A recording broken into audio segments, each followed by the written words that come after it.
Alright, man. Ted 2 times Blue Collar Cash. Make sure y'all subscribe. I was fucking around. I fucked the video up. Now I had to start it from like the middle. Still giving the 9 strategies of marketing. Let's get it. PR and press. Number 6, I think I got to give it a Spotify playlisting, or just playlisting in general. Now, I don't think it's the strongest marketing plan. Like, if your marketing plan only includes getting yourself into Spotify playlists or YouTube playlists or SoundCloud playlists, that's not really a marketing strategy. And that's because playlisting is not a marketing strategy. It's just like, shit, get on the list. They go put you on the list, people might run into you. That's just basically what that is. Listeners from playlists, from real playlists, are very passive. It's equivalent to listening to the radio. You've probably been in the car as a kid and a song came on the radio and you gave it a listen, not because you liked it or cared, but because it was just there. It was on something that you were already listening to. That's the equivalent to playlist traffic. There may be people in this playlist who hear you and give you a stream because you're in this playlist they listen to, but it doesn't mean that they care to necessarily go and check you out and become a fan. Yes, it's a gamble like with anything else, but the chances are a lot more slim when it comes to playlisting in general. So couple that with the fact that Spotify playlisting botting is like a very rampant problem in the playlisting community, and you know it's something that I'm sure will pick up in other communities that are very playlist centric. That makes it a much riskier marketing initiative to take for the average artist. Now, I do believe that there's a place and time to add playlisting into your marketing mix. One of those times to me is when you already have a pretty solid fan base built up. The thing that I have noticed from people who use playlisting at a really high level is that they really use it just to pad out numbers. Like, they're not really looking for any crazy fan growth. They're not really looking for, like, you know what I'm saying, the most amount of followers to come out of it. They're just looking to add an extra 20,000, 50,000, 100,000, 500,000 streams into what they have going on. And this isn't just me talking about small indie playlists. I mean like playlists across the board. I know people who only get into anti-pop or any of the big editorial playlists because they just know it's going to be a good look and it's going to pad their streams, not because they necessarily think it's going to bring them new fans and new serious listeners. You know what I'm saying? So playlisting is good when you have a good network of playlist curators that are growing their traffic in a legitimate way. When the playlist is relevant to your music, please don't place yourself in the playlist just because it does numbers. Make sure you place yourself in the playlist that actually makes sense for your genre and is placing other artists that like you. And when you fall into those categories, then yes, playlisting can be a very powerful thing. It can help speed up the algorithm for you on Spotify. It can trigger a couple things that may have been a little bit harder for you to trigger with traffic coming from other sources. But it can also be a very dark and seedy and scary place that, if approached wrong, can really mess up your analytics and mess you up. So not super long term, but for long enough, you know what I'm saying? At number 5, right? Number 5 on my list, smack in the middle, is posting in social groups and threads. Now, when I talk about this, I'm mainly thinking Facebook groups, I'm mainly thinking Reddit threads, I'm mainly thinking Discord groups, and I'm mainly thinking like whatever other community you come across. You may be on some forums or something like that.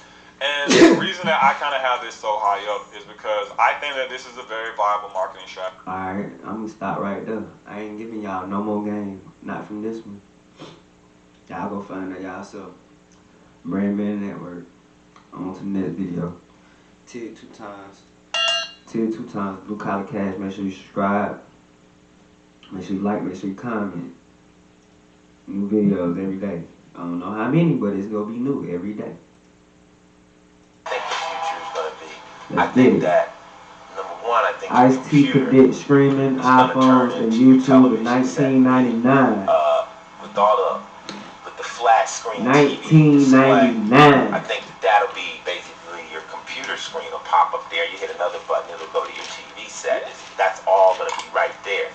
And yeah, you'll be pumping DVDs. I think DVDs are gonna come through the computer just as quick too. The same way they MP3, and they're gonna be able to dump. Matter of fact, I got the Titanic downloaded to my office, the whole movie. Wow. Yeah, right? So you can do that right now. People are worried about us moving records around. You can move a film around. See, once you put something into a digital format, it can be ripped. So I just think that you're going to come home, you'll be riding down the street and you're going to say, oh, Janet Jackson's new album is out. It's number 565. And you go to a special web channel, you click 565 and her video will pop on. You click another one and out come the liner notes, you click purchase and it'll download to the computer that you're gonna have at your house. It's gonna hold all your music.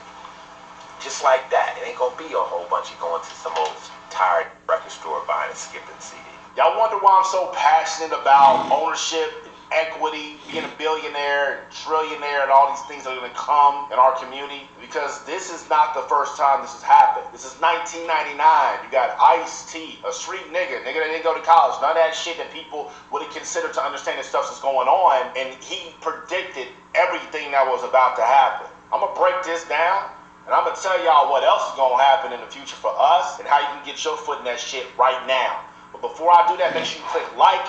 You on YouTube, click subscribe. You on Instagram, click follow. Hit like, hit share, write comments. Just all that stuff helps the algorithm, brings more people, more ducks and swans into the pond. Stay locked in. My ducks, my swans, welcome to the pond.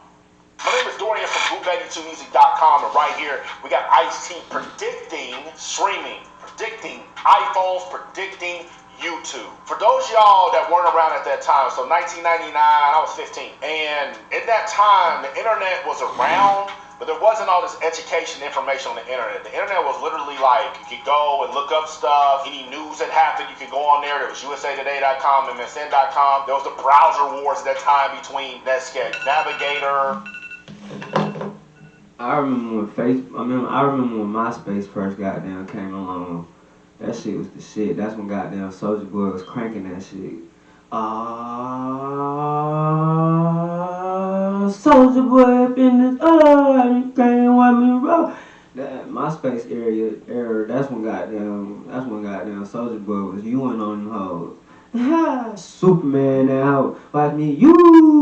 And web crawler and Microsoft Explorer, all this stuff y'all probably don't know about because now people just use Chrome or Safari. And so the internet was cool, but it wasn't life like how it is now. And so if you weren't in Silicon Valley, if you weren't surrounded by that energy, you did not know where this stuff was going. Ice-T is from LA and he's from the West Coast and he's a smart dude, so he's had those people around him, but he's still a street nigga, he's still a hood nigga. And so for him to understand where this stuff was going, he was getting his foot in on it, that just showed how impactful not just the black community is, but how hip-hop community is on the future of technology, because everything he predicted essentially became a $1 trillion company. He predicted YouTube. YouTube came out in 2005. That's 6 years later. YouTube's owned by Google. Google's a $1 trillion company. He predicted iPhone. All your music's gonna be stored somewhere that you can listen to in your house, wherever. That's Apple. $1 trillion company. He predicted streaming, where you be able to see Janet Jackson up on a billboard, whatever. You type a code in, you can listen to it right on your computer. It's a lot easier than that. You ain't gotta type the code in. Spotify, last time I checked, their market cap was around $60 billion. This shit is real, and it's not the end. We're still very, very early. Here are some things that are gonna come up next, and I'm gonna tell you how you can get yourself in on it. Number one is augmented reality. Augmented reality is like filters, and when y'all on Instagram, you put the questions up there. Right now, it's really gamey. It's gamified. It's quizzes. It's cute. It's whatever. Eventually, augmented reality is going to be literally how we entertain ourselves and how we use social media. And if you want to have a conversation with your great-grandparents, and they have all the data, so your great-grandparents' voice, pictures, videos, emotions when they were happy, sad, mad, etc., you will be able to have an augmented reality hologram or persona of your great-grandparents around your house. Now for us, we probably won't be able to have that because our great-grandparents weren't documenting their lives like that. But who is documenting their lives like that? We are. I know a lot of y'all think y'all private, but you're not. If you're on social media, you're not private. Facebook has been keeping track of everything you ever said or written. Same with Instagram, same with your iPhone, same with Google, same with Waze, same with everything. When advertising on YouTube, anytime you use your fucking phone, computer, or anything, they know about it. That's very creepy. The only way you will probably literally like get off the fucking grid, like literally get off the grid, is to like literally just get rid of all your electronics and then just be off the grid for like a good month before like really you can say you ghost. Nah, no cap. I know that making... Cause I've been watching Blacklist and Raymond Reddington, that nigga a real ghost. Are going to be able to have holograms augmented reality of us around the house, walking Augmented reality coming very soon in the world, I'm guessing. around doing shit. You need to understand how valuable that shit's gonna be worth. For your family, it's one thing, but when we'll be able to have an augmented reality version of Beyonce at age 35, we'll be able to have an augmented reality version of Jay-Z at age 50, we'll be able to have an augmented reality version of Nipsey Hussle, rest in peace. We'll be able to have this stuff. So since we'll be able to do that, that's gonna be a shit ton of money. Second thing that's really gonna take off is voice. Right now, it still is kind of difficult for us to do a lot of things. Even though we are in this society and world of ease, voice is going to take the fuck off. Literally every single thing that we have said on our phones, on social media, on podcasting, Spotify, all these things, they're keeping track of it. So eventually it's going to get to the point where if I want to send an email out to my team, I'm not going to have to say, hey, iPhone lady's name, and I don't want to say it because I don't want to trigger her right now. I'm going to be able to be like, yo, let's send this email to Cassie and tell her we need to slide that thing over a little bit to the left because the graphics ain't right, that color's off, that blue's not the color that we really need. Go look up Duke's Instagram, find a better picture, and then send that graphic over to the podcast guest we're going to have on Wednesday. Now, if I put that inside of an email like how I just said it, Cassie wouldn't know what the fuck I was talking about. But because our devices know our voices so well, because they'll have so much data on me, because they'll know our email inboxes, because they'll know the colors that Group 82 uses, because they'll know the conversations I've had in my DMs about who the podcast is about on Wednesday and who the Instagram page is that belongs to that podcast. When I say it like that, they're going to be able to craft a professional email and they're going to send it to Cassie. And they're going to send it to Cassie in a professional way, or maybe Cassie's going to be like, I elect for them to say it in a way where it translates to me that gets the best out of her. So I'm going to say it in my Dorian nigger way, and it's going to translate to Cassie in her graphic design, Penn State, soon-to-be graduate way. Or maybe Cassie elects to receive emails like how she talks to her friends, how she talks to her mom, or how she talks to whomever she's involved with. Like, that's what this shit's going to get to. We're going to be able to do every single thing with our voice, and our lives are going to be extremely organized. When I say I need to get a haircut, my devices are going to work together. They're going to know, based on the last 5 or 6 places I've driven to get my haircut, who the barber was, what their social media was, based on how much I paid them, based on my debit card info, based on my availability. They're going to know, like, hey, your barber is available X, Y, and Z at these times. Which one do you want? He ain't lying though. Shit is really getting that technical. That's why it's called technology. And then on top of that, iPhones already do that shit. Like iPhones, them iPhones already listening, bro. They already gathering your information. They already figuring out. They already figuring it out. They already got them catching your ass, doing whatever and everything. Like the motherfucking iPhones.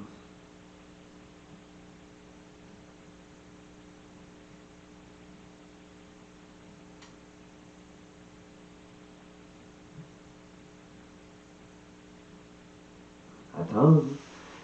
Goddamn.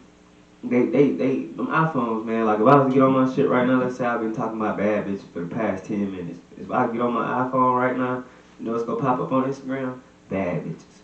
Do you want? I can say, book that one. They're gonna do it. The barber's gonna get paid. Boom. That's where this shit's going. Augmented reality, voice. This is happening. It's already here now. It's just not as user-friendly for the general public yet. A lot of companies are doing this already. A lot of execs have this in their lives right now. The same way streaming was around in 1999 with Mark Cuban. In the next 10 to 15 years, you're gonna see this shit rise. You need to own your likeness. You need to be putting out as much content as you possibly can. Damn You need to be right. giving these devices as much data as you can. For Damn all of y'all that right. want to protect your data, what the fuck are What you the on? fuck What are do you think this on? is? It's too late. It's too late, It's too late. bitch. They It's have too late. everything on us. They got it. So continue You to had give your them the pussy on data there, they got so it. you can optimize your life and You make it fucking work. dig on This the internet, is they where got it. all this stuff is going. You see these companies that come to you, They got it, smart they got it, they clothing, got it. smart t-shirts, smart shoes. See what Smart they're talking about? So you shoes. can get equity stake. Because Oh, they're going to yeah, need freaky influencers. bitches. They're going to need people They that have got you. brands. So the more content you put out, the bigger your brand is. Hey man, it's been 2 times. I was listening to my boy Dorian as he talk about how Ice-T predicted everything that's going on right now in the entertainment world. It's 2 times. Make sure you subscribe. Make sure you gather all this game up. Write it down in your notebook. If you got your notebook out, make sure you got your notebook out. I'm gonna start saying that. Get your notebook out, bitch, because it's about to get real. That's gonna be my new slogan. Get your notebook out, bitch, because it's about to get real. Blue collar cash finna get you a bag today. You did. Anyways, we gonna go ahead and bump it on out with another one from ya boy. Yeah, boy. See what it got. See what it got. See how it got. See what it got.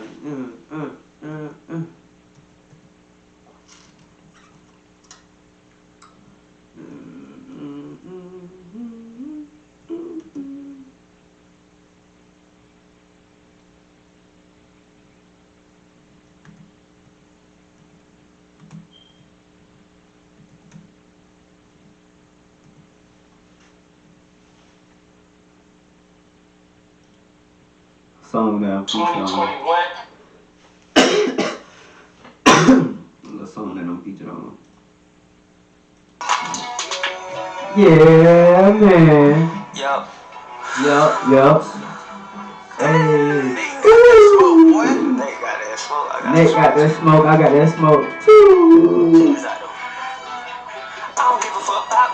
Hey, you got Big Brad and Dolly Parton.